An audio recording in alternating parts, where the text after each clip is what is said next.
నమస్తే, welcome to our channel. నేను పద్మిని. ప్రస్తుతంతో పాటు ప్రముఖ ఆధ్యాత్మికవేత్త, వాస్తు జ్యోతిష పండితులు, లలిత ఉపాసకులు, వాస్తు జ్యోతిష శిక్షణ నిపుణులు బ్రహ్మశ్రీ నానాజీ పట్నాయక్ గారు మనతో పాటు ఉన్నారు. మాట్లాడదాం. నమస్కారం సార్. శ్రీమాత్రే నమః. ఇక కుంభరాశి వారికి 2024వ సంవత్సరం ఎలా ఉండబోతోంది సార్? జన్మ శని ఇదే భయపడుతూ ఉన్నారు, చెప్పండి సార్.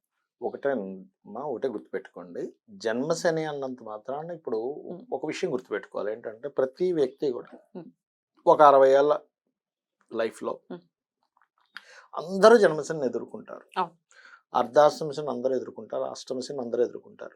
అంటే ఇప్పుడు లగ్నము రాశి రెండు చూసుకుంటూ ఉంటారు కదా, చూసుకుంటారు. ఒక్కొక్కసారి ఇమ్మీడియట్ గా ఎల్నాటి శని ఇన్నిసార్లు వస్తుంది ఏంటి, ఇన్నిసార్లు అష్టమ శని ఏంటి అనుకుంటారు కదా. 60 ఏళ్ల వ్యవధిలో ఎన్నిసార్లు వస్తుంది సార్ ఎల్నాటి శని? ఎల్నాటి శని 60 ఏళ్ల వ్యవధిలో 2 సార్లు వస్తుంది మహా అంటే. లేదు మరీ చిన్నప్పుడు ఒకసారి వచ్చేసింది అంటే ఒక్కొక్కసారి 60s దగ్గరలో ఒకసారి టచ్ చేస్తుంది, అంతేగాని మరొకటి ఏం కాదు. అయితే ఇక్కడ నేను చెప్పేది ఒకటే, ప్రతి వ్యక్తికి వస్తుంది, మనం దాని నుంచి పెద్దగా కంగారు పడద్దు. జన్మశని అంటే ఏంటంటే స్లో అవుతాయి వర్క్స్, అంతే, అక్కడ ఏం లేదు.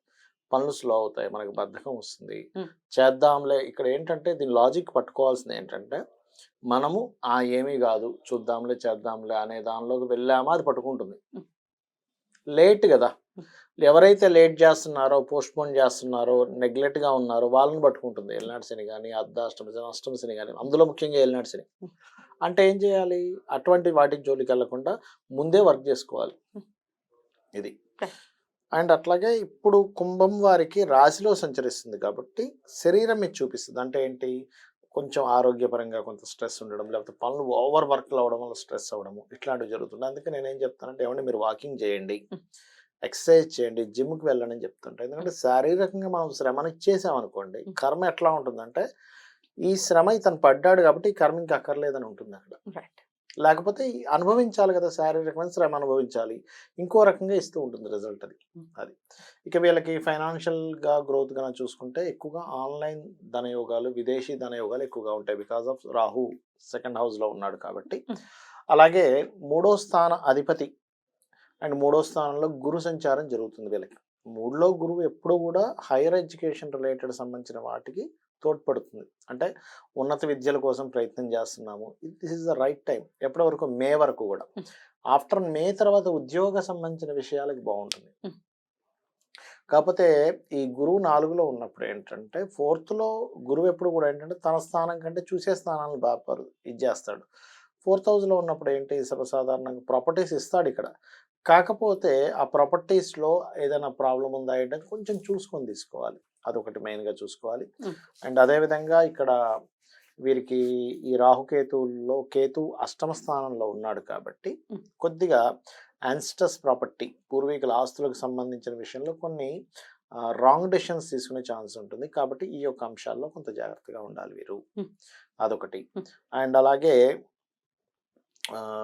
ఎప్పుడైతే గురువు మారుతున్నాడో, మే నుంచి మారుతున్నాడో, అప్పటి వరకు ఏదైనా గొడవలు ఉన్నటువంటిది అక్కడ కొంత క్లియర్ చేస్తాడు. అంటే ప్రతి ప్లానెట్ కూడా తనున్న హౌస్ నుంచి ఎప్పుడైతే మారుతుందో అక్కడ ఏదో ఒక చేంజ్ వస్తుంది. అందుకే మీరు చూడండి, ఎప్పుడైనా సరే మేజర్ ప్లానెట్స్ మారేటప్పుడు అప్పటి వరకు వాళ్ళు ఎదుర్కొంటున్నటువంటి సమస్యలో ఖచ్చితంగా మార్పు వస్తుంది.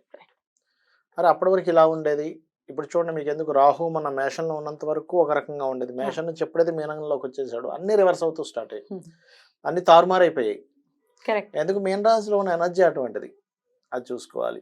అయితే వీళ్ళకి వీళ్ళ ఫైనాన్షియల్ స్టేటస్ ఇంకా బాగా పెరగాలి అంటే దుర్గారాధన చేయడము, రియల్ ఎస్టేట్ రంగాల్లో ఉన్నటువంటి వారికి కానీ, లేకపోతే ఏదైనా ఈ దాని ఏమంటారు రైతులు, వీళ్ళకి చాలా మటుకు పాజిటివ్గా ఉంటుందని చెప్పుకోవచ్చు. బికాస్ ఆఫ్ కుజుడి యొక్క రాసుల్లో గురువు ఉండడం అనేటువంటిది ఏంటంటే భూమిని నమ్ముకున్నటువంటి వారికి.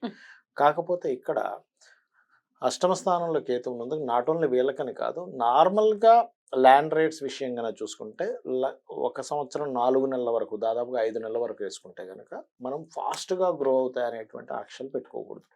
పర్టికులర్గా మనకి ఇక్కడ కనుక చూసుకుంటే కనుక, బికాజ్ ఆఫ్ కన్యా రాశి అనేటువంటిది భూతత్వ సంబంధించిన రాశి కాబట్టి ఈ యొక్క విషయాల్లో చూసుకోవాలి.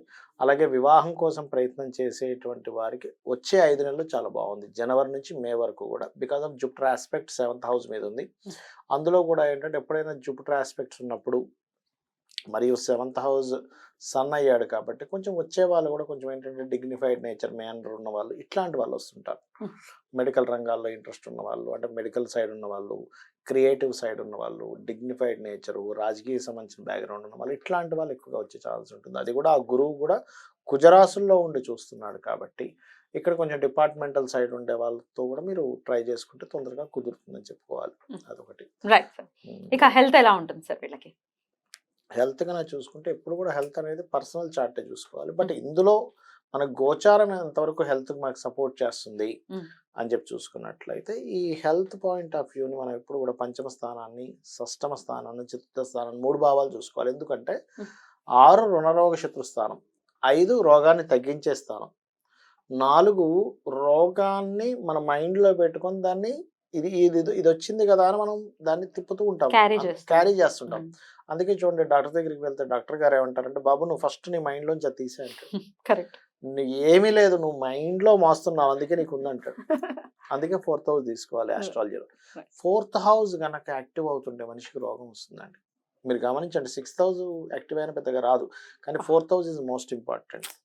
అందుకని జూపిటర్ వెళ్తున్నప్పుడు ఏం చేస్తాడంటే, జూపిటర్కున్న కారకత్వాలు ఏంటి, అనవసరంగా నేను లావ్ అయిపోతున్నానేమో అందుకే నాకు ఈ రోగం వస్తుందేమో, అమ్మో నేను ఏం తింటే ఏం లావ్ ఇట్లాంటివి. అంటే వీళ్ళు ఏం చేస్తారంటే సర్వసాధారణంగా 4th హౌస్ జూపిటర్ ఉన్నప్పుడు వీళ్ళు తీసుకున్న ఆహార విషయాల్లో కొవ్వు పదార్థాలు ఎక్కువ తీసుకోవడం వల్ల వస్తూ ఉంటుంది. ఓవర్ వెయిట్ ఇట్లాంటివి చూసుకోవాలి కొంచెం వీళ్ళు. అదొకటి మెయిన్గా గమనించాలి. గమనిస్తూ ముందుకు వెళ్తే కనుక బాగుంటుంది. వీరు ఎక్కువగా ఆరాధించాల్సింది కూడా ఎవరిని అంటే విష్ణువుని ఎక్కువగా ఆరాధించాలి. కుంభం వారు పంచమ స్థానం అనేటువంటిది మనకి ఎప్పుడు కూడా, ఇప్పుడు చూడండి అమ్మా, ఈ భూమి మీదకి వచ్చాం, ఇప్పుడు మనం ఈ వార ఫలితాలు, ఇవి సంవత్సర ఫలితాలు చేస్తున్నా, ఏ ఫలితం చేస్తున్నా కూడా ఏంటి, నాకు అప్పులు తగ్గాలి, శత్రువులు తగ్గాలి, ఆరోగ్యం బాగుండాలి, ఆరోగ్యం బాగుండాలి, ఇవే రుణ రోగ శత్రు ఇవి మెయిన్ తగ్గాలి. అంటే ఇవి తగ్గాలంటే ఎప్పుడు కూడా కుంభం వారు చేసుకోవాల్సినటువంటిది విష్ణు సహస్రనామం. ఇది వీరు ఎంత చేస్తే అంత బాగుంటుంది. వింటూ కూడా ఉండొచ్చు కదా, విన్నా సరిపోతుంది, విన్నా కూడా సరిపోతుంది. ఫైనాన్షియల్ గా కూడా బాగుంటుంది అనుకోవచ్చా సార్ వీళ్ళకి?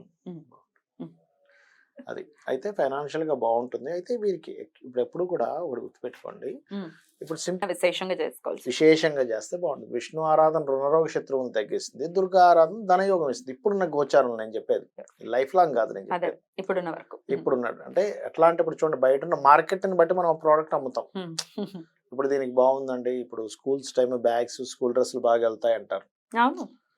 బాగా బాగా చల్ల వేడి విపరీతమైన ఎండ ఉంది అనుకోండి, కూల్ డ్రింక్స్ బాగా అమ్ముతాయి, కూల్ డ్రింక్స్ బాగా అమ్ముడుపోతాయి, స్వెటర్స్ అమ్ముడుపోగా అట్లా. Right sir. ఓవరాల్ గా వీళ్ళకి ఎంత పర్సెంటేజ్ బాగుంటుంది సార్ ఈ సంవత్సరం?